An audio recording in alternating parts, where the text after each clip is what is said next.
pamalandong sa pulong sa Dios sa kabuntagon. Sliced bread, dawata ug kana ang pulong sa Ginoo. Maingad lang maingson ko ni Kristo, aniya kita karon sa ikaduhang Merkulis ning bulan sa Hunyo 12 tuig 2024. Ang pagbasa sa Ebanghelyo gikutlo gikan ni Mateo 5 versikulo 17 ngadto sa 19. Tipik ug kabahin sa Ebanghelyo sa Jesus nagkanayon. Ayaw ninyo hunahunaa nga mianhi ako aron pagsalikoy sa balaod ni Moses ug ang pagtulunan sa mga propeta, kundili aron paghatag niini sa hustong kahulugan. Mga kaigsunan, si Jesus sa iyang pagpanudlo kanunay nagsaway sa balaod sa karaang testamento nga wala hisabti o sayop sa paggamit. Ang inanay nagkahugnong balaod siyang panahon.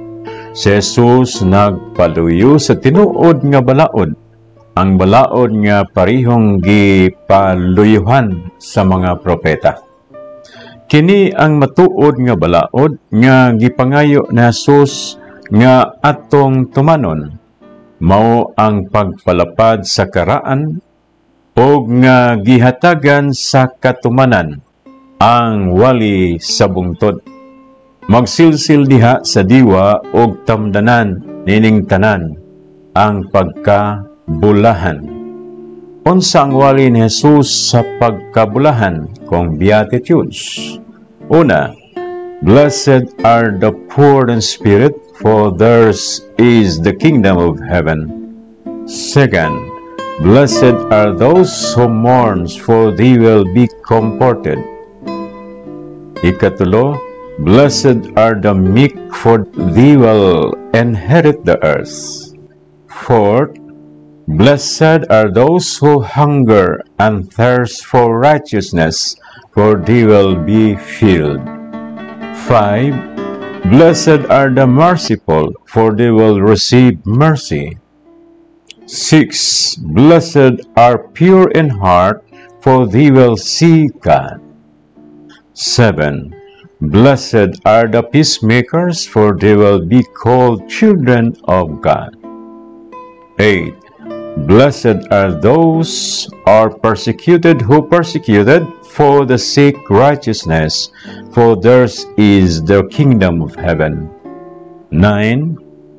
Blessed are you when people revile you and persecute you, and utter all kinds of evil against you falsely on my account. Rejoice and be glad, for your reward is great in heaven. For in the same way they persecuted the prophets who were before you. Mao nga sa Ebanghelyo karon, nagkanayon si Jesus.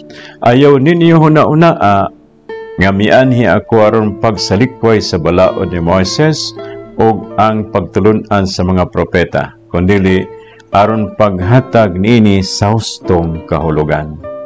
Ako si Father June Baguio Gualisa, kasamtangan na assign sa San Isidro Labrador Parish, Maigol, Lana del Norte. Daghan kayong salamat sa inyong pagtanog, pagpaminaw. God bless you always. Sliced bread, dawata ug kana ang pulong sa Ginoo.